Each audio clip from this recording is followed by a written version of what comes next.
வலையொலியில் வருகை தந்திருக்கின்ற அனைத்து ஆத்மாக்களுக்கும் 2024ஆம் ஆண்டான இன்றைய இறுதி கால பகுதியிலே உங்களுக்கு வணக்கத்தையும் வாழ்த்துக்களையும் கூறிக்கொண்டு, இந்த வலையொலியை பார்த்து கொண்டிருப்பவர்கள் அனைவரும் இறைவனுடைய சேவையில் உலக நன்மைக்காக சேவையாற்றி கொண்டிருக்கின்றீர்கள் என்பதை கவனத்தில் கொள்ளப்பட வேண்டும்.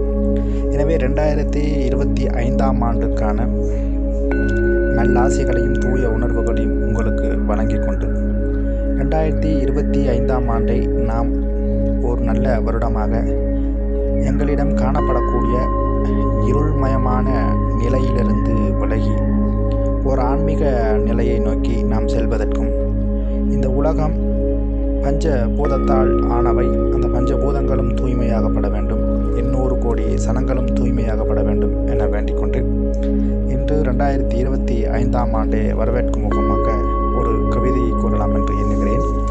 அதன் அடிப்படையிலே 38 வருடங்கள் 21ஆம் நூற்றாண்டில் முடிந்துவிட்டது. 5 வருடங்கள் ஆகி 21ஆம் நூற்றாண்டில் 2025ஆம் ஆண்டு என்று ஆங்கிலேயர் உலகம் கொண்டாடுகிறது என்று 38 வருடங்கள் 21ஆம் நூற்றாண்டில் முடிந்துவிட்டது. 5 வருடங்கள் ஆகி 2025ஆம் ஆண்டு 21ஆம் நூற்றாண்டில் 2025ஆம் ஆண்டு என்று ஆங்கிலேயர் உலகத்தை கொண்டாடுகிறது இன்று உலகம் எழுதாத கவிதைகள் இல்லை, நான் எழுதப் போவதும் இல்லை. உலகம் எழுதாத கவிதைகளை நான் எழுதப் போவது இல்லை. உலகம் பேசாத பேச்சினை இவ்வருடம் நான் பேச எண்ணவும் இல்லை. ஏலவே பேசப்பட்ட பேச்சினதும் கவிதையினதும் சாரத்தினை உங்களுக்கு சாதனை மொழி என்றும் சிவனாற்று படை என்றும் பகிரலாம் என எண்ணுகிறேன். என் வாழ் ஈழத் தமிழர்களுக்கும் உலக வாழ் தமிழர்களுக்கும். ஏலவே பேசப்பட்ட பேச்சினதும் கவிதையினதும் சாரத்தினை உங்களுக்கு சாதனை மொழி என்றும் சிவனாற்று படை என்றும் பகிரலாம் என எண்ணுகிறேன். என் வாழ் ஈழத் தமிழர்களுக்கும் உலக வாழ் தமிழருக்கும்.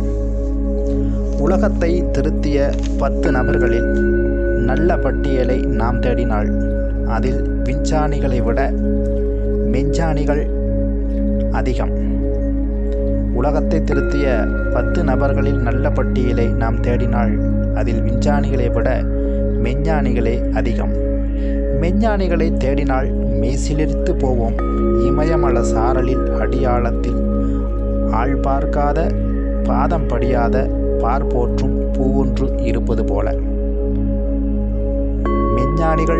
மெஞ்ஞானிகளை தேடினால் மெய்சிலிர்த்து போவோம் இமயமலை சாரலில் அடியாளத்தின் ஆள் பார்க்காத பாதம் படியாத பார்ப்போற்றும் பூவொன்று இருப்பது போல.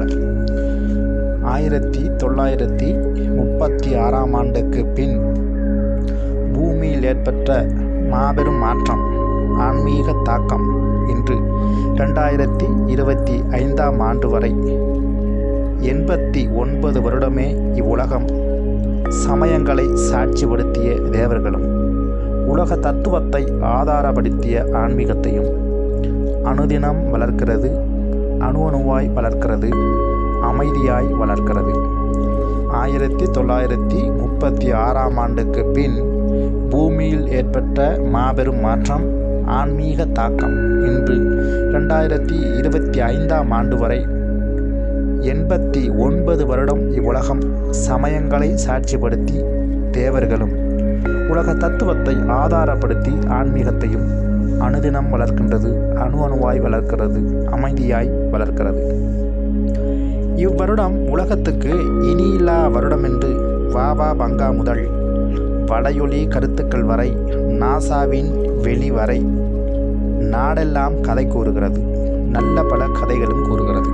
இவ்வருடம் உலகத்துக்கு இனியில்லா வருடம் என்று வாவா பங்கா முதல் வலையொலி கருத்துக்கள் வரை நாசாவின் விண்வெளி வரை நாடெல்லாம் கதை கூறுகிறது.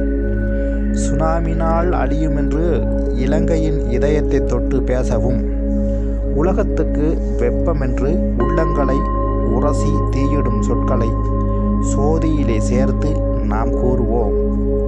சுனாமியால் அழியுமென்று இலங்கையின் இதயத்தை தொட்டு பேசவும், உலகத்துக்கு வெப்பமென்று உள்ளங்களை உரசி தீயிடும் சொற்களை சோதியிலே சேர்த்து நாம் கூறுவோம்.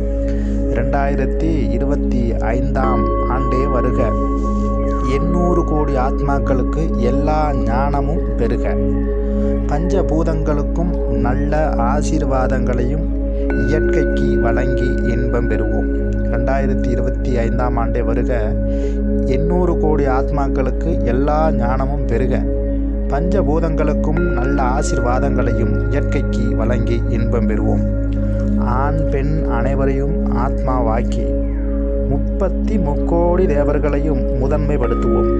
ஆண் பெண் அனைவரையும் ஆத்மாவாக்கி 33 கோடி தேவர்களையும் முதன்மைப்படுத்துவோம். உலகில் ஆசியா கண்டம் முதல் ஐரோப்பியா கண்டம் வரை காண கிடப்பது காட்சிகளை, தூய்மையான ஆத்ம ரூபங்களை. உலகில் ஆசியா கண்டம் முதல் ஐரோப்பியா கண்டம் வரை காண கிடப்பது காட்சிகளை, தூய்மையான ஆத்ம ரூபங்களை. மூன்றாம் உலகப் போர் மூளும் என்பதற்கு மனித மூளையே காரணம். கண்டுபிடித்த அணுகுண்டை என்ன செய்வது?